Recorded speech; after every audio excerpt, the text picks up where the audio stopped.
good afternoon guys. So yun, hapon na naman. Papakain na naman tayo ng ating mga manok. Ano, nandito sila sa ating bahay ng kambing. Kasi mas matipid tayo sa pagkain ng ating mga alagang manok kumpara sa nakahiwalay sila na area. So ayan, pinagsama-sama natin yung kambing at mga manok. Ayan.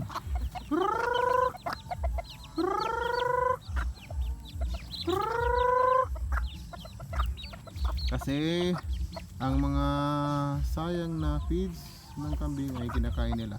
So mas nakakatipid tayo, di ba? Kumpara doon sa dati is yung kambing lang talaga yung nandito, no? So walang kumakain sa mga sayang na patuka ng ating mga kambing. Kaya yun, nilagyan natin ng manok para dito na rin tayo magluto ng ating mga ulam. Nilagang manok, ng adobong native chicken, ganoon. Yan ang ating mga kambing, busog na sila. Sagana sila sa damo, sa ating patubig, tsaka nilalagyan natin sila ng maraming vitamins. Kain. Kumayo kayo't magparami.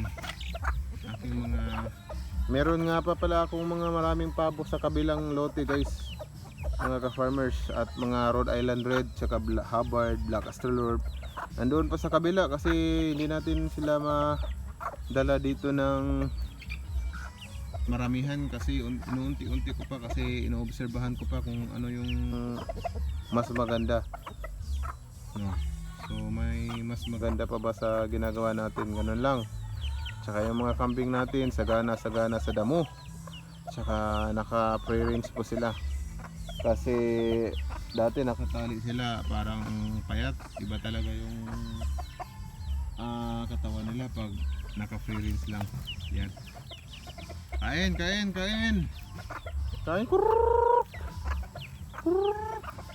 Ayan yung update sa ating mga upgraded na kambing na Anglo-Nubian is buntis na po sila.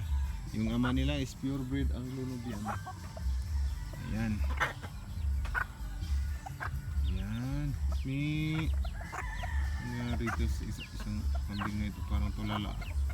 Laki pa naman ang tiyan. Buntis na yan. Purebred Anglo-Nubian ang uman yan. Yan. Dito yung ama. Lapitan natin. Lapit tayo. Lapit. Ayan guys, tingnan nyo naman yung aking feather ho. Nilagyan ko ng yung mga kanyang haligi ho. Ginawa ko ng haligi yung mga kakawati ho. Yung mga sanga-sanga lang. Tapos tumutubo yan sila, kagaya niya, no? Tumutubo yan.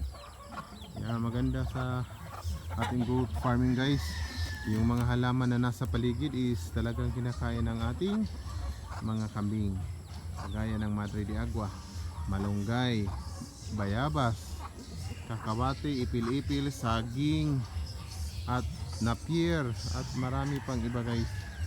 Kaya no, ito yung sinasabi ko sa inyo na sanga ng kakawati, Madre de Cacao sa amin dito. Nilagay ko sa parang haligi kasi tumutubo po sila, kagaya po nito. Tingnan niyo naman yan. Yan, marami ako ditong tumutubo na kakawati. Yan, pwedeng pang emergency guys, kunyari tag-ulan na, pwede mo silang ma-harvest, no, para pakain sa kanila. Pasok. Yan, sinira nyo na yung ko. Pasok na. Pasok.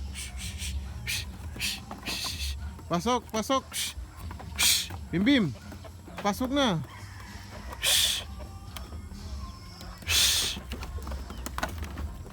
Pasok. Pasok.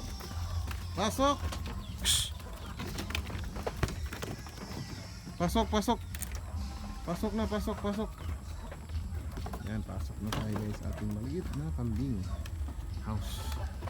Meron pa tayong dito naglilimlim. Naglilimlim yan. Yun ang kagandahan dyan. Yan ang ating purebred Anglo-Nubian ho, na may parang barako. Ang laki talaga ho. 96 kilos. Purebred Anglo-Nubian ho. Yan ho. Pinagsamang full blood Boer sa purebred Anglo. Ang ganda ng resulta. buntis na ho sila, mga upgraded natin guys. Mga farmers, buntis na sila. Kaya sabay-sabay sila yung mga anak. Yung ama oh, tingnan yung mga ama oh. Mas mabigat pa sa akin. Ako, 80 kilos lang. Ito, 93, 96 kilos. Yan guys, yun ang ating setup oh. Tingnan yung ating feather. Ganyan lang tayo kasimple guys. Paramihin natin sila ng paramihin. May kita, may pera sa pagkakambing. Salamat, happy farmings po.